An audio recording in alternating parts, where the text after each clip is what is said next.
To finance their big spending agenda, President Trump and members of his party in Congress have called for over $3 trillion new taxes.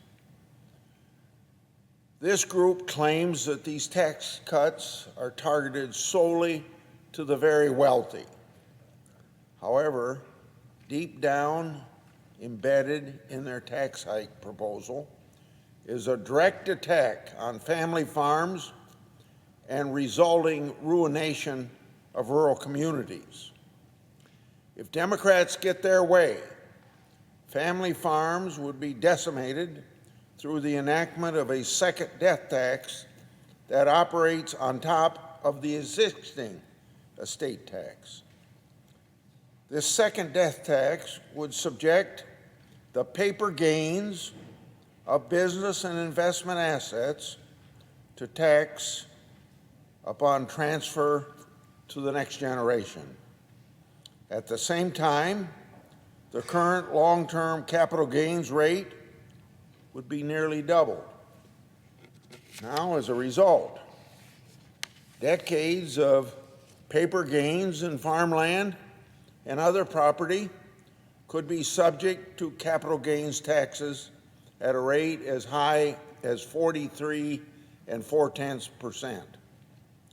Given inflation, as well as the escalating value of farmland over the past several days, some Iowa farms could easily generate $500,000 tax bill or even more based upon land values alone, and those land values have gone up as a result of inflation and nothing else. Moreover, according to an analysis by KPMG, family farms captured both by this new death tax and the existing estate tax could see tax rates exceeding 66%. Now, it's pretty simple. That is not taxation, that is confiscation. Proponents claim this new tax, or you might say this new confiscation, is needed to close a loophole that allows the appreciation and value of property over one's lifetime to go untaxed. But death isn't a loophole, and it shouldn't be a taxable event. In fact, rather than solving a problem,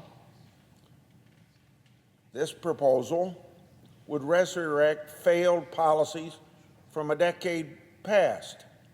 As part of the Tax Reform Act of 1976, Congress experimented with a similar attempt to subject paper gains in inherited assets to tax. This change was immediately met with outcries from farmers, ranchers, small business owners, resulting in its repeal in a few years. In fact, it probably was it's such a complicated process, it's probably impossible to administer such a tax. At least that was the main point made in the late 1970s against that 76 legislation. Now, as problematic as this change was for farmers in 1976, what Democrats have in store would actually be far worse. Where in 1976 no tax was due until an asset was eventually sold by an heir, current proposals could result in a tax bill due in the year of that person's death.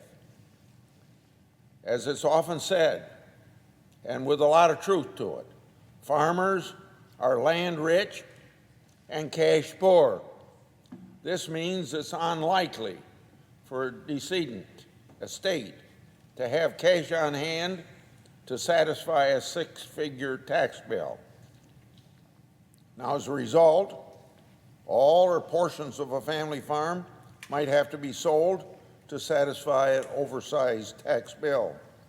This would endanger the continuation of family farms from one generation to the next and it would devastate rural communities along with it. Because you see, most people, if you invest in farmland, you don't invest today because you're going to sell it tomorrow. You invest it to work it, and you work it for a generation, and you pass it on to the next generation. Now, we had one recent study found subjecting paper gains to a tax at death could cost as much as 80,000 jobs each year over the next decade. So I say to my Democrat colleagues, pursue this policy at your own peril. I assure you, farmers, ranchers, and small business owners are paying close attention. If you aren't, you better. I yield the floor.